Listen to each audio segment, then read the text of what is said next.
সুপ্রভাত বন্ধুরা, আজ হলো 31 জুলাই, 14 শ্রাবণ, 16 সফর, শুক্রবার।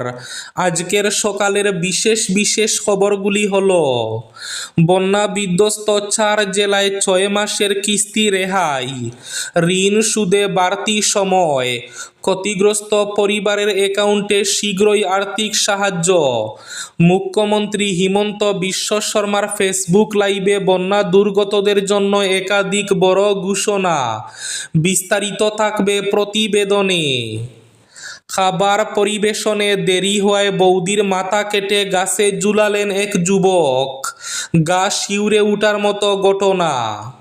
শিলচরের পুরাতন লক্ষ্মীপুর রোডে মুখোমুখি সংঘর্ষ বাইক ও স্কুটির, আশঙ্কাজনক অবস্থায় বাইক ও স্কুটির চালক। উজান অসমে বন্যা দুর্গতদের পাশে যুব মোর্চা, শ্রমদানে অংশ নিলেন হাইলাকান্দির বিধায়ক মিলন দাস। নির্বাচিত না হয়েও কিভাবে মন্ত্রী পদে, বিহার সরকারকে জবাবদিহির নির্দেশ সুপ্রিম কোর্টের। 33 কেবি কেবল বিকল, ভোল্টেজ বিভ্রাটে দুর্ভোগ হাইলাকান্দিতে, ঘণ্টার পর ঘণ্টা লোডশেডিংয়ে চরম দুর্ভোগে লালা কাটলিছড়া। প্রধানমন্ত্রীর পদ সেরে ইনফ্লুয়েন্সার হয়ে যান, নরেন্দ্র মোদীকে কটাক্ষ অভিজিৎ দীপকের। জিরো আওয়ারে বরাকে লজিস্টিক পার্কের পক্ষে সওয়াল সাংসদ কনাদ পুরকায়স্থের।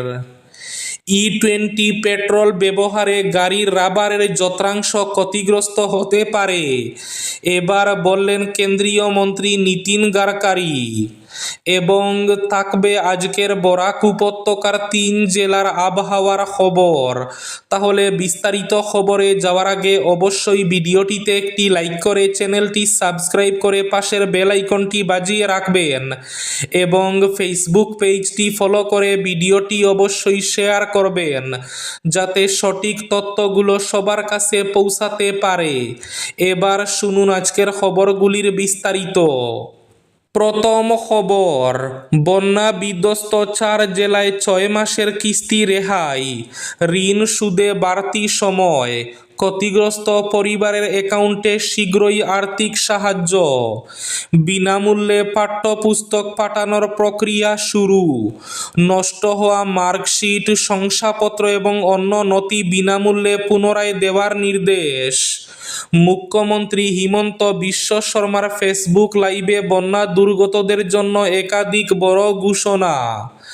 রাজ্যের বন্যা পরিস্থিতি নিয়ে বৃহস্পতিবার রাতে ফেসবুক লাইভে এসে একাধিক গুরুত্বপূর্ণ ঘোষণা করেন মুখ্যমন্ত্রী হিমন্ত বিশ্ব শর্মা।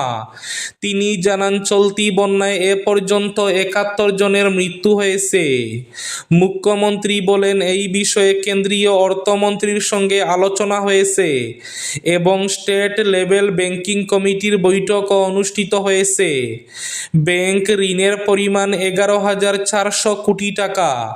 যাদের ঋণ রয়েছে এবং যারা বন্যায় প্রকৃত ক্ষতির শিকার হয়েছেন তাদের জন্য বিশেষ স্বস্তিমূলক প্রকল্প চালু করবে রাজ্য সরকার। ব্যাংক ক্ষয়ক্ষতির সত্যতা যাচাই করার পরই এই সুবিধা দেওয়া হবে, তবে এটি শুধুমাত্র স্ট্যান্ডার্ড ব্যাংক অ্যাকাউন্টধারীর জন্য প্রযোজ্য হবে। তিনি জানান, গৃহ ঋণ, শিক্ষা ঋণ এবং গাড়ির ঋণের ক্ষেত্রে 6 মাসের মরাটোরিয়াম ঘোষণা করা হয়েছে। প্রয়োজনে ঋণ পরিশোধের সময়সীমা 1 বছর পর্যন্ত বাড়ানো হবে। কৃষি ঋণ এবং স্বনির্ভর গোষ্ঠীর ঋণের ক্ষেত্রেও 6 মাসের মরাটোরিয়াম কার্যকর হবে এবং ঋণ সুদের সময়সীমা সর্বোচ্চ 2 বছর পর্যন্ত বাড়ানো হবে। এছাড়া MSME ক্ষেত্রে ঋণ পরিশোধের সময়সীমা 3 থেকে 7 বছর পর্যন্ত নির্ধারণ করা হয়েছে। নাবার্ড ও রিজার্ভ ব্যাংকের প্রতিনিধিদের উপস্থিতিতে এই সিদ্ধান্ত গৃহীত হয়েছে। বন্যায় ক্ষতিগ্রস্ত ক্ষুদ্র ব্যবসায়ীদের জন্য বিশেষ সহায়তার ঘোষণা দেন মুখ্যমন্ত্রী। তিনি জানান, সংশ্লিষ্ট ব্যাংকগুলি ক্ষুদ্র দোকানদারদের অতিরিক্ত 10,000 টাকা ঋণ দেবে। এই ঋণের জন্য কোনো বন্ধ বন্ধক রাখতে হবে না। যারা আগে থেকে ক্ষুদ্র ব্যবসার জন্য ঋণ নিয়েছেন তারাই এই সুবিধা পাবেন। মুখ্যমন্ত্রী আরও জানান, আগামী 7 আগস্ট থেকে বন্যায় হওয়া ক্ষয়ক্ষতির মূল্যায়নের কাজ শুরু হবে। বন্যায় ক্ষতিগ্রস্ত নামঘরগুলিকে অসম দর্শন প্রকল্পের আওতায় অন্তর্বর্তীকালীন 1.5 লক্ষ টাকা করে দেওয়া হবে। পাশাপাশি ক্ষতিগ্রস্ত স্কুল ও কলেজগুলিকে এককালীন আর্থিক সহায়তা দেওয়া হবে। শিলচরের পুরাতন লক্ষ্মীপুর রোডে মুখোমুখি সংঘর্ষ বাইক ও স্কুটির, আশঙ্কাজনক অবস্থায় বাইক ও স্কুটি চালক। শিলচরের পুরাতন লক্ষ্মীপুর রোডে নতুন সড়কের পাশে বৃহস্পতিবার এক ভয়ঙ্কর সড়ক দুর্ঘটনায় গুরুতর আহত হন একটি মোটরসাইকেল ও একটি স্কুটির 2 চালক। মুখোমুখি সংঘর্ষের জেরে দুর্ঘটনাটি ঘটেছে বলে প্রাথমিকভাবে জানা গেছে। প্রত্যক্ষদর্শীদের মধ্যে সংঘর্ষের তীব্রতা এতটাই ছিল যে মোটরসাইকেল ও স্কুটিটি সম্পূর্ণ দুমড়ে মুচড়ে যায়। দুর্ঘটনার পর রাস্তা জুড়ে রক্ত ছড়িয়ে পড়ে এবং ঘটনাকে কেন্দ্র করে এলাকায় ব্যাপক চাঞ্চল্য সৃষ্টি হয়। খবর পেয়ে স্থানীয় বাসিন্দারা দ্রুত ঘটনাস্থলে পৌঁছে আহত 2 চালককে উদ্ধার করেন। পরে তাদের শিলচর মেডিকেল কলেজ ও হাসপাতালে ভর্তি করা হয়। একই সঙ্গে ট্রাফিক বিভাগকে ঘটনাটি জানানো হলে পুলিশ ঘটনাস্থলে পৌঁছে পরিস্থিতি নিয়ন্ত্রণে আনে। আহত 2 চালকের পরিচয় এখনও জানা যায়নি। হাসপাতাল সূত্রে জানা গেছে তাদের শারীরিক অবস্থা আশঙ্কাজনক। খাবার পরিবেশনে দেরি, বৌদির মাথা কেটে গাছে ঝুলিয়ে দিলেন এক যুবক।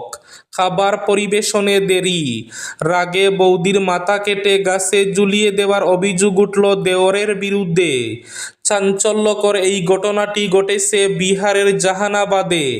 ইতিমধ্যেই অভিযুক্তকে গ্রেফতার করেছে পুলিশ। পুলিশ সূত্রে খবর, ঘটনাটি ঘটেছে গত মঙ্গলবার। মৃতার নাম অংশু দেবী। এদিন তিনি বাড়িতে একা ছিলেন। পরিবারের অন্য সদস্যরা ধান রোপণের কাজে মাঠে গিয়েছিলেন।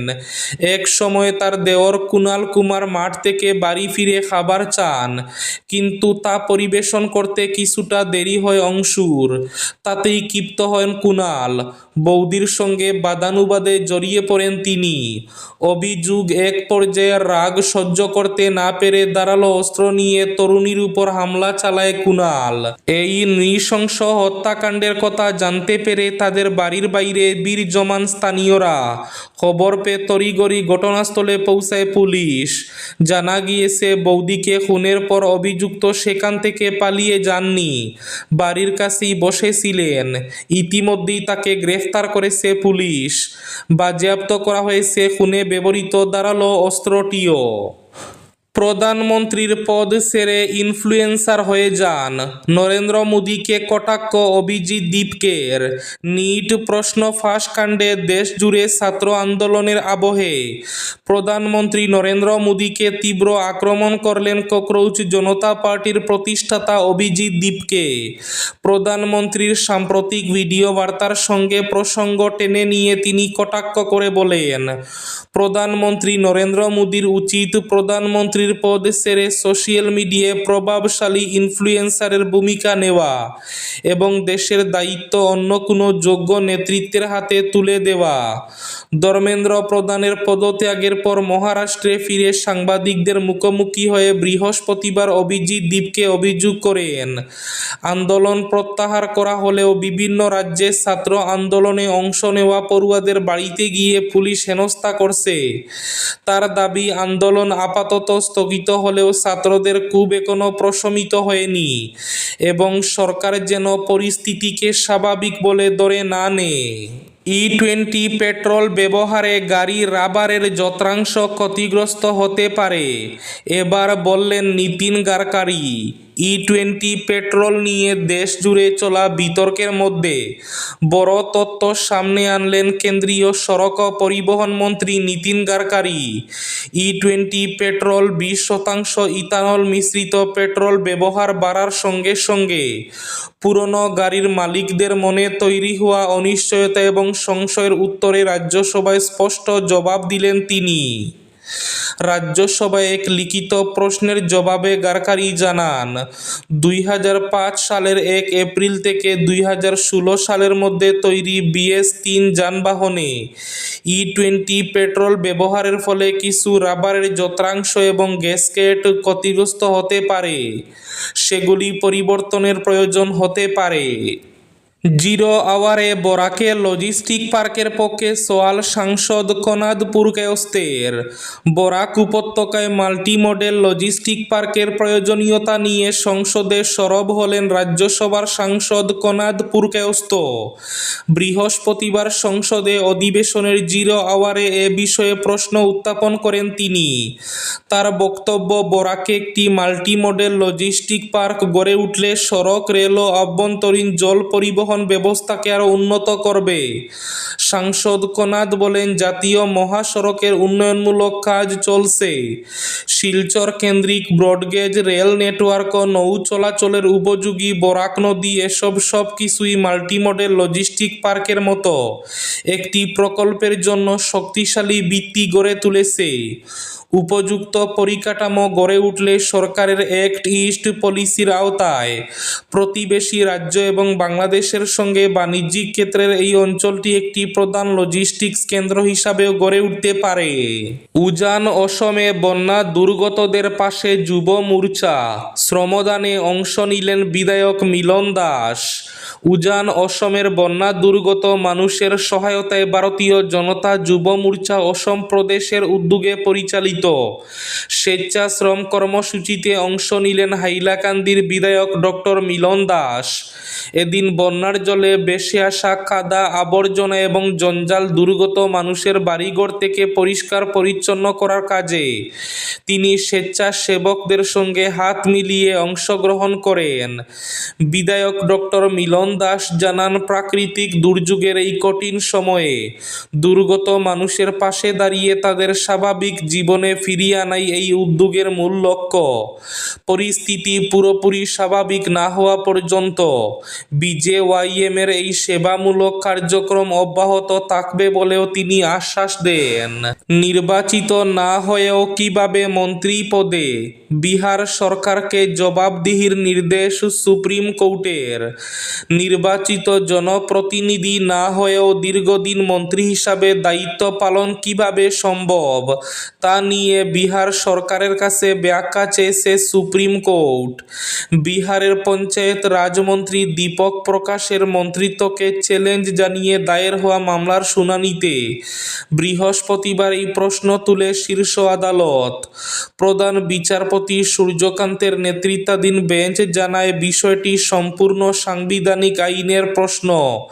তাই নির্বাচিত না হয়েও কিভাবে একজন ব্যক্তি 6 মাসের বেশি সময় ধরে মন্ত্রী হিসাবে দায়িত্ব পালন করছেন তার স্পষ্ট ব্যাখ্যা দিতে হবে রাজ্য সরকারকে। আজকের বরাক উপত্যকার 3 জেলার আবহাওয়ার খবর। আজ বরাক উপত্যকার 3 জেলার আকাশ একটু মেঘলা থাকার পূর্বাভাস। শিলচর কাছাড়ে আজ সর্বোচ্চ তাপমাত্রা থাকবে 34 ডিগ্রি সেলসিয়াস এবং সর্বনিম্ন তাপমাত্রা থাকবে 26 ডিগ্রি সেলসিয়াস। শ্রীভূমি তথা করিমগঞ্জ জেলায় আজ সর্বোচ্চ তাপমাত্রা থাকবে 34 ডিগ্রি সেলসিয়াস এবং সর্বনিম্ন তাপমাত্রা থাকবে 27 ডিগ্রি সেলসিয়াস। হাইলাকান্দি জেলায় আজ সর্বোচ্চ তাপমাত্রা থাকবে 34 ডিগ্রি সেলসিয়াস এবং সর্বনিম্ন তাপমাত্রা থাকবে 26 ডিগ্রি সেলসিয়াস। এবার শেষ খবরটি। 33 কেবি কেবল বিকল, ভোল্টেজ বিভ্রাটে দুর্ভোগ দক্ষিণ হাইলাকান্দিতে। পানীয় জল সরবরাহে বিপর্যয়, ঘণ্টার পর ঘণ্টা লোডশেডিংয়ে চরম দুর্ভোগ লালা কাটলিছড়ায়। হাইলাকান্দির বাউয়ারঘাট এলাকায় একটি 33 কেবি বিদ্যুৎ পরিবাহী আন্ডারগ্রাউন্ড কেবল বিকল হয়ে যাওয়ায় কার্যত বিদ্যুৎ সংকটে বিপর্যস্ত হয়ে পড়েছে হাইলাকান্দি জেলার লালা কাটলিছড়া সহ গোটা দক্ষিণাঞ্চল। বুধবার থেকে লালা কাটলিছড়া সহ বিস্তীর্ণ এলাকায় তীব্র ভোল্টেজ সমস্যা দেখা দেওয়ায় ব্যাহত হয়েছে স্বাভাবিক জনজীবন। লালা কাটলিছড়া সহ একাধিক বিদ্যুৎ চালিত পানীয় জল সরবরাহ প্রকল্প বন্ধ হয়ে যাওয়ায় জল সংকট বিরাট আকার ধারণ করেছে। ফলে একদিকে যেমন ঘন ঘন লোডশেডিং, অন্যদিকে পানীয় জলের অভাবে চরম দুর্ভোগে পড়েছেন হাজার হাজার বাসিন্দা। এই ছিল আজকের সকালের বিশেষ বিশেষ খবরগুলি। ভিডিওটি অবশ্যই লাইক করে শেয়ার করে দেবেন।